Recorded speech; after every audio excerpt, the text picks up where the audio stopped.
We're in Gahanna, Ohio, and we're gonna show you what goes into making some awesome bourbon and other amazing liquors. We're here at Noble Cut, and Tony, the owner, is gonna show us around. This is the Slice of Life. Stick around.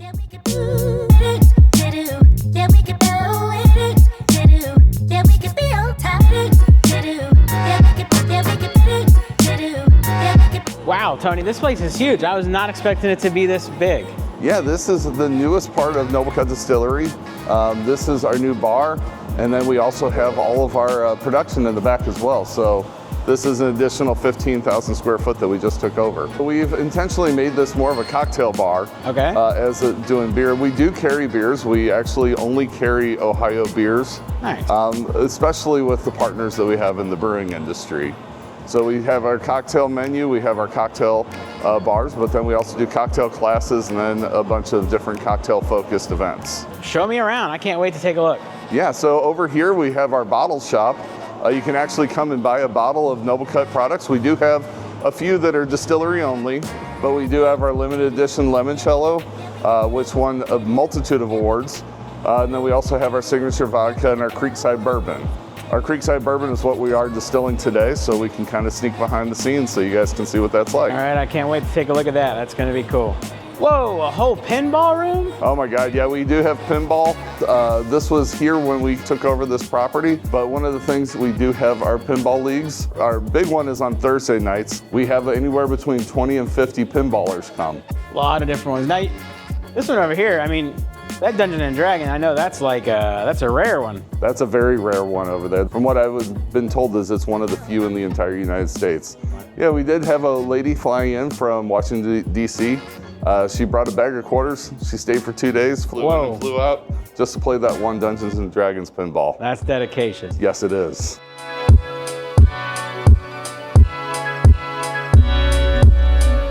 So Tony, this is another whole nother room. What is this? Yeah, this was our original bottle shop that we had before we took over the bar. This is where everybody come do sampling and also buy their bottles. So right now we've turned this into the lounge. So this is a private events room that you can come to the distillery, have a tasting event here, have a reception, but this is essentially just for everybody to have a space here at the distillery if they wanted to do an event or a party here. All right, Tony, cool place. I love it. I love the game room. This is an awesome space for private events, but let's get to the meat and gravy. Oh yeah. Let's see some bourbon. All right. So now we're going into the production area of the distillery. So we first moved into the distillery when we started in 2015. I never thought that we would ever fill up this entire room with our barrels and all the rest of our products. But over here, we do have our mash tun where we're actually producing the bourbon that we are going to be drinking a little bit later. And it's going through a cool down stage right now. Whoa, smells like a state fair. Yes, it does. So what we have right now, this is how we start our production for our bourbon. We start here in our mash tun. From here, we add all of our corn. We cook our corn for about 2 to 3 hours. Once we have our corn cooked up, we have to step down in temperature all the way down so we can put the rye in. After a few hours of the rye and the corn cooking, that's where we have to step it back down again to about 140 degrees where we pitch the malted barley. The whole process of doing the mashing is about a 12-hour process, but what we're trying to get is extracting all the sugars from all the grains so that once we go over here to our fermentation tanks, all that we have is a sugary, grainy water that we can actually make into alcohol. So this is the second part of our production where we're going through the fermentation. So we put our yeast in here. If we're making our bourbon, it's about a 10-day process of all this yeast eating all the sugars, creating ethanol. After about 10 days, that's when we take everything over here to our still. This looks real intricate, Tony. Yeah. What are we staring at here? So everybody wants to call this Willy Wonka's whiskey factory. And the schnozberries taste like schnozberries, let me tell you. So we add all of the mash into the still, and then through heat, what we're trying to do is direct all the ethanol vapors to go through different parts of the still. So what we're doing right now is we're making our whiskey, the Creekside bourbon. So all of those ethanol vapors are coming down here, and this is the first journey of this distillation process. You can kind of see right over here, there's some ethanol just sitting on one of the plates, but it's going up and over here to our condensation. So So the condenser right here is turning those hot vapors into a cooler type of vapor to where it's turning back into liquid. So right now we're running about 160 proof right now, but this is straight bourbon. All right, Tony, that's pretty cool. A lot of stuff going on over there. Now, you say there's a whole nother process. Oh yeah. Holy mackerel. Yeah, again, this is just the continuation. We have our production side over here. This is our packaging side where we actually bottle, package, and ship out all of our products. So over here we have our automated bottling line. So we have Kayla and Craig working on that right now. We're actually bottling limoncello today. Nice. We're able to get about 400 cases packaged in a day. So right now, everything that we're packaging here is going down to Tennessee at the end of the week. And Tony, I don't think I've ever tried your limoncello straight up. We use it in several cocktails. Yeah. I'm gonna have to try that. Oh, I think we're gonna have to go up front and give you a little taste. All right, we're gonna have to make some drinks.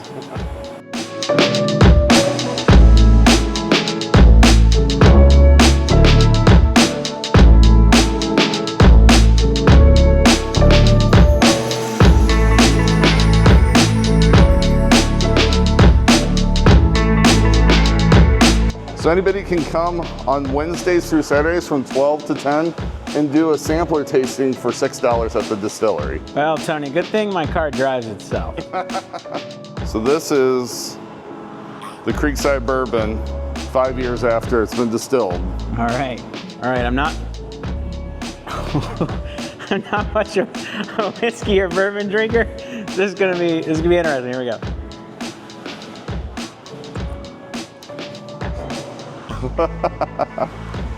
Oh, I should have told you that that's also at barrel strength, so it's 130 proof. I tasted it back there. That's stronger. Yeah, 5 years in a barrel will do that. So the next one over there is the salted caramel whiskey. It's a lot lighter. It's only 80 proof, but it also incorporates a lot of the bourbon flavors as well as real salted caramel. We don't use any artificial flavoring. Okay, now that smell this is good. I have a feeling this is gonna be good. Yeah, it's great by its own, but it's also great making cocktails. Add that to a little bit of half and half, add a little bit of a coffee liqueur, and you got yourself a salted caramel latte. All right.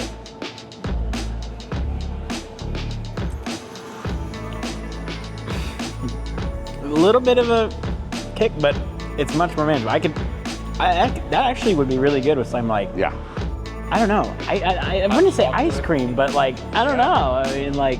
During put it with hard cider, apple cider, in the fall. That is really great with making cocktails, or even putting in hot chocolate. That's one of the favorites at our house. Okay, now I'm excited for these two. Yeah. The cellos. Yeah, the cellos, like I was saying, that's a 6th generation family recipe. So all of our regular cello only has 4 ingredients. It's the zest, water, alcohol, and sugar. That's it. Smells great. Passes the smell test. Oh, Yeah.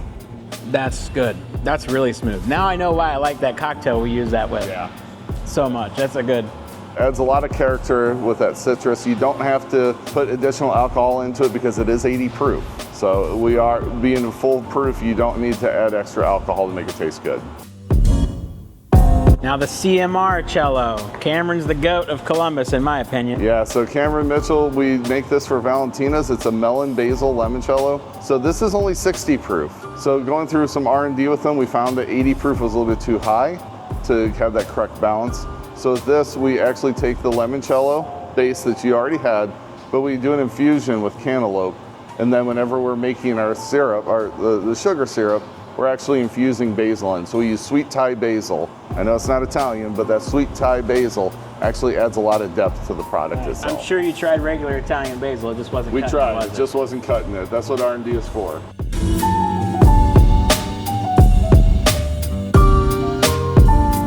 That's delicious. So you get a lot of that melon flavor as well as having the basil kind of sitting on that back end. So it's multi-layered. You get the lemon, you get the melon, you get the basil, and it's not overpowering sugary, sweet, but it's also not too high in the alcohol content. I love it. Tony, maybe one of these days we'll have to get a Little Italy cello. Hey, I'm always game.